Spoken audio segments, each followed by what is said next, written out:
آج ہم تیسرا قاعدہ پڑھیں گے.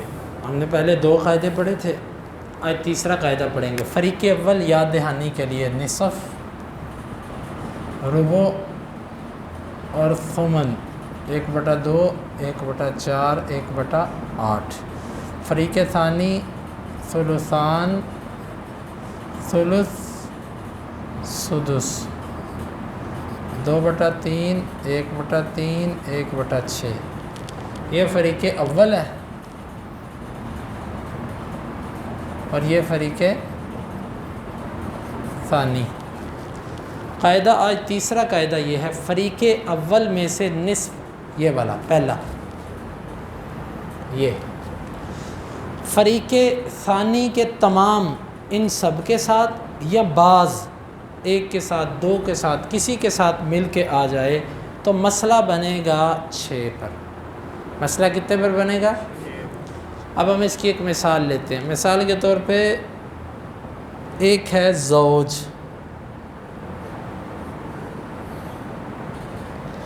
میت فوت ہوئی، زوجہ فوت ہوئی، اس نے اپنا ایک خامن چھوڑا اور ایک اپنی اور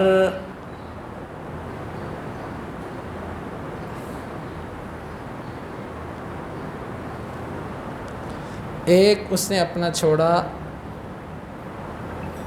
اخلی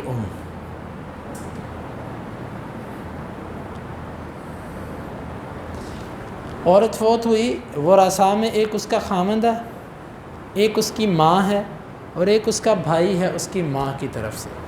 یہاں پر خامند کو اپنی بیوی کی وراثت سے کیا ملے گا؟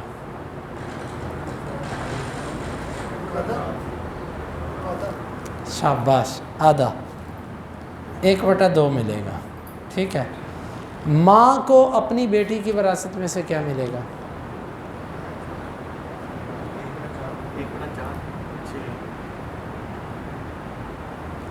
جب اولاد نہ ہو تو ماں کو کیا ملتا ہے؟ 1/3، 1/3.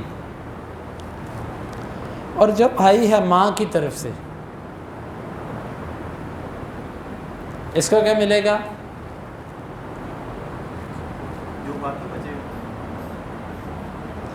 1/6. کیا ملے گا؟ 1/6. اب میت فوت ہوئی، اس نے اپنے 3 ورثاء چھوڑے، خامند ہے، اولاد نہیں ہے. جب اولاد نہ ہو تو خامند کو کیا ملتا ہے؟ آدھا حصہ. ماں ہے، جس وقت ماں اکیلی ہو اور باپ ساتھ نہ ہو، ماں اکیلی یا باپ نہیں ہے یہاں پر، اور بھائی بھی 2 نہیں ہیں، ایک اکیلا بھائی ہے، تو اس صورت میں ماں کو 1/3 اور اکیلا بھائی ہے ماں کی طرف سے، اس کو 1/6. اب قاعدہ ہم نے یہ پڑھا تھا، جب فریق اول کا نصف فریق دوم کے بعض کے ساتھ یا سب کے ساتھ مل کر آ جائے تو اس صورت کے اندر اسے کیا ملتا ہے؟ اس صورت کے اندر مسئلہ جائے گا 6 پر. کتنے پر؟ ٹوٹل مال کو 6 حصوں میں تقسیم کریں گے. 6 میں سے تیسرا آدھا کیا بنے گا اس کا؟ 3. 6 کا آدھا کیا بنے گا؟ وہ خامند لے گیا. اور 6 کا تیسرا حصہ کیا بنے گا؟ 2، وہ ماں کو دے دیا. اور 6 کا چھٹا حصہ کیا بنے گا؟ 1. 6 پورا ہو گیا. سمجھ آیا؟ فریق اول میں سے ایسا بندہ آئے جس کے لیے آدھا ہے، وہ فریق ثانی کے کسی ایک کے ساتھ مل کے آ جائے، 2 کے ساتھ آ جائے، کہ سب کے ساتھ مل کے آ جائے، اس صورت کے اندر مسئلہ کتنے پہ جائے گا؟ مال کتنے حصوں میں تقسیم ہوگا؟ اب آپ سے کوئی مسئلہ پوچھتا ہے، کہتا ہے کہ بھئی ایک بندہ فوت ہوا ہے یا عورت فوت ہوئی ہے، آپ کو وہ مسئلہ اس طرح بنا کے پوچھتا ہے کہ پہلے فریق میں سے نصف آ رہا ہے اور دوسرے میں سے کوئی ایک آ رہا ہے، آپ فوری طور پر اسے بتاؤ کہ مسئلہ 6 پر جائے گا، مال 6 حصوں میں تقسیم ہوگا، یہ پورے کا پورا اس میں تقسیم ہوگا. سمجھ آئی بات کی؟ یہاں سے اگر چینج ہو جائے پھر بھی 6 بھی آئے گا نا. ہاں چینج کر کے دکھاتے ہیں اب آپ کو.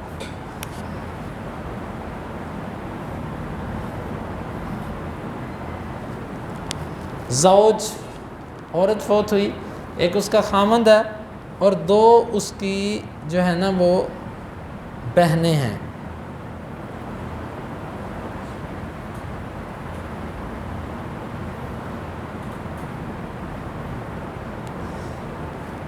دو اس کی کیا ہیں؟ بہنیں ہیں۔ اب یہ بتائیے کہ یہاں پر خامند کو کیا ملے گا؟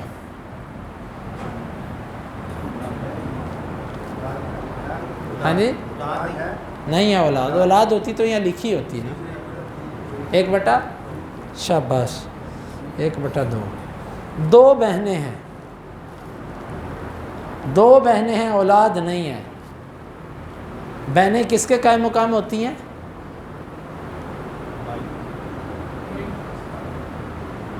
بہنیں کس کے قائم مقام ہوتی ہیں؟ بیٹی کے، شاباش، بیٹی کے۔ اور اگر دو بیٹیاں ہوں تو وہ وراثت میں سے کتنا حصہ لیتی ہیں؟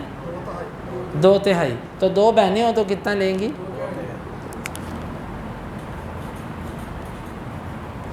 2/3۔ اب بتائیے مسئلہ کتنے پہ چلا گیا؟ مال کتنے حصوں میں تقسیم ہوگا؟ پہلے فریق کا نصف آ گیا، دوسرے فریق میں صرف ثلثان آیا ہے۔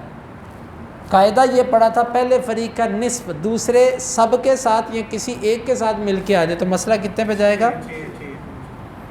6 میں سے خامند کو کتنا گیا؟ 3۔ اچھا اب ان کو کتنا جانا چاہیے تھا؟ 4۔ 2/3 4 بنتا ہے نا، ہمارے پاس باقی کتنا بچ رہا ہے؟ اس کو کہتے ہیں، یہ کسر واقع ہوگا یہاں پر، اول کا مسئلہ، یہ ہم ان قریب پڑھیں گے۔ اس کا مطلب یہ ہوتا ہے کہ ہم اس 6 کے 7 حصے بنائیں گے۔ کتنے بنائیں گے؟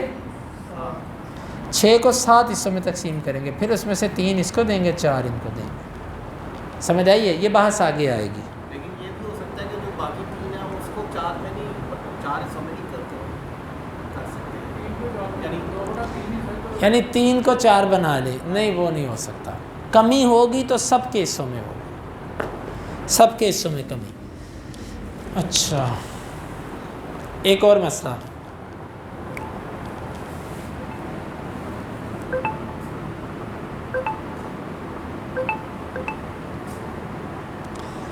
ایک عورت فوت ہوئی، اس نے اپنی ایک بیٹی چھوڑی، بنت، ایک بیٹی ہے اس کی، ٹھیک ہے، اور اس کے ساتھ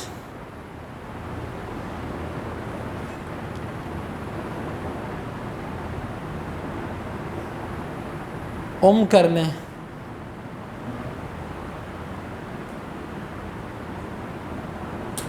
اور اس کے ساتھ جد کر لیں،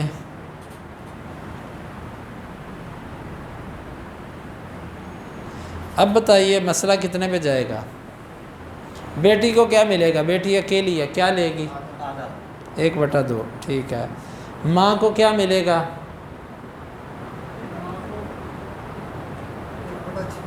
شاباش، 1/، اولاد ہو تو ماں کو کتنا ملتا ہے؟ نہیں ماں کو 1/6 آپ نے ٹھیک بتایا، آپ نے ٹھیک بتایا، 1/6۔ جد جو ہے یہ باپ کے قائم مقام ہوتا ہے، اس کو کیا ملے گا یہاں پر؟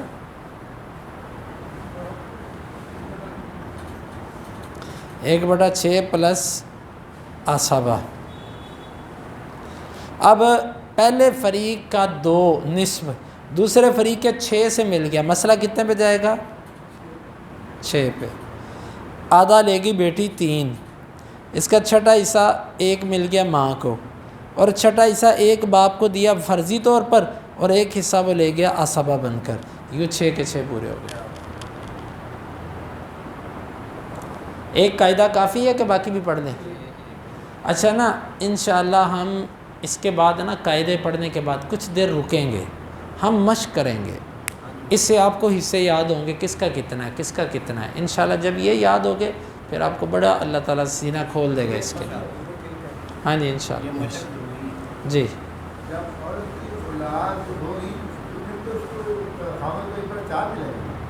اور جی ایسے ہی بیٹی کو کتنا ملے گا؟ بیٹی کو 3 بیٹے اور 1 بیٹی، اس میں بیٹیاں اور بیٹے عصبہ بن جائیں گے. خامند کو ٹوٹل مال 4 حصوں میں تقسیم ہوگا، خامند کو 1 روپیہ پکڑا دیا، چوتھا حصہ. باقی 3 حصے جو ہیں نا اس کو آپ 7 حصوں میں تقسیم کر لیں، 2 بیٹوں کے اور 1 بیٹی کا. ٹھیک ہے جی. سبحانک اللہم ربنا و بحمدک.